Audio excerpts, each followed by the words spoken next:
তো এটা ছিল আমাদের নিডমেক থিম, একদমই সাদামাটা দেখাচ্ছে, কোনো রকম কোনো কন্টেন্ট নাই, এরকমই দেখাচ্ছে ব্ল্যাঙ্ক। তো এটাকে আমরা কিভাবে কাস্টমাইজ করে একদম গর্জিয়াস ডিজাইন করব সেটা আমরা স্টেপ বাই স্টেপ শিখব।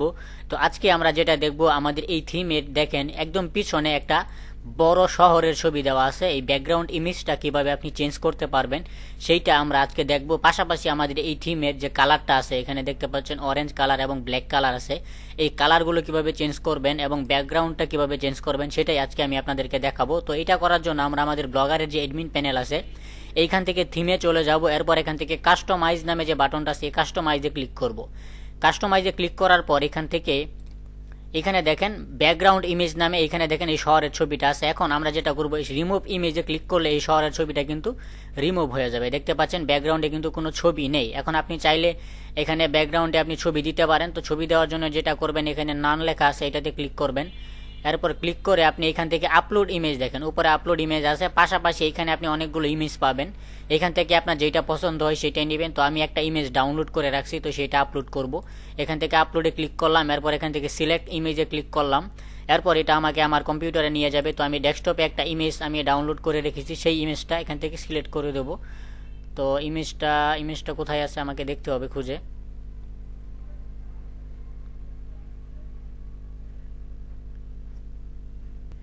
তো এই হচ্ছে আমার ইমেজ। আমি এই ইমেজটা সিলেক্ট করে এখান থেকে ওপেনে ক্লিক করলাম। এরপর এখানে ইমেজটা এখানে আপলোড হয়ে যাবে। আপলোড হওয়ার পর আমরা এখান থেকে যখন ছবিটা চলে আসবে, আমরা এখান থেকে ডানে ক্লিক করে দেবো। তো ডানে ক্লিক করে দেওয়ার পর দেখতে পাচ্ছেন আমার ব্যাকগ্রাউন্ডে কিন্তু আমার এই ইমেজটা চলে আসছে। আমার আগের যে ইমেজটা ছিল সেটা কিন্তু চেঞ্জ হয়ে গেছে। এখন এখানে দেখেন স্ক্রল উইথ পেজ, এইটা যদি এনাবল করা থাকে তাহলে আপনি যখন স্ক্রল করবেন তখন সাথে সাথে ব্যাকগ্রাউন্ড ইমেজটাও কিন্তু স্ক্রল হচ্ছে।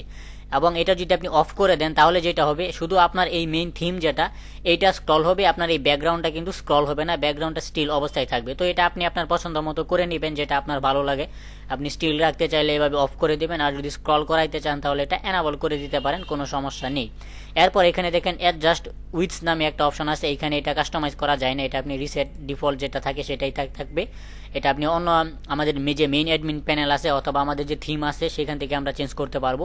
এরপরে লেআউটে গেলেও এখানে আমরা লেআউটের তেমন কিছুই চেঞ্জ করতে পারবো না, এগুলো আমাদেরকে অ্যাডমিন প্যানেল থেকে করতে হবে, এখান থেকে আমরা কাস্টমাইজ করতে পারবো না। এখানে অ্যাডভান্স নামে আরেকটা অপশন পাবেন, এইখানে যদি আমরা যাই তাহলে এখানে দেখেন মেইন থিম কালার।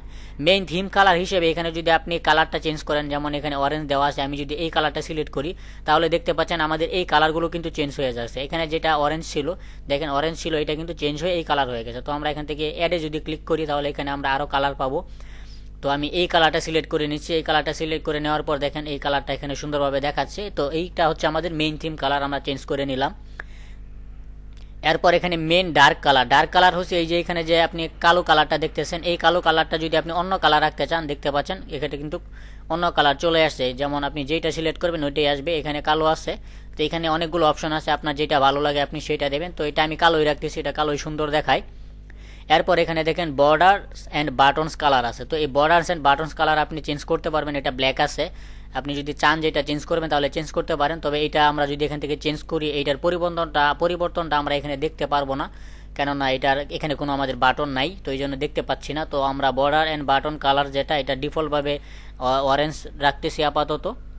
এরপর এখানে দেখেন main text colour. Text colour হচ্ছে আপনি এখানে যে পোস্টগুলো করবেন সেই পোস্টগুলোর যে টেক্সট কালারটা আছে বা লেখার যে কালারটা, এই কালারটা কি হবে। তো এইটা অবশ্যই সবসময় কালো রাখাই ভালো। তো এই ছিল মূলত আমাদের আপাতত বেসিক কাস্টমাইজেশন, আমরা যেটা এখান থেকে করতে পারছি। এরপর এখানে ডান দিকে একদম কর্নারে এসে দেখবেন সেভ নামে অপশন আছে এবং এই পাশে রিস্টোর অপশন আছে। তো আমরা যেহেতু সেভ করব, আমরা এই সেভ বাটনে ক্লিক করব। সেভ বাটনে ক্লিক করলে আমাদের এই যতটুকু আমরা কাস্টমাইজ করেছি সেটা কিন্তু সেভ হয়ে গেছে। এখন এখানে দেখেন আমাদের এইটা কিন্তু আগের যে কালারটা ছিল অরেঞ্জ কালার সেটাই দেখাচ্ছে।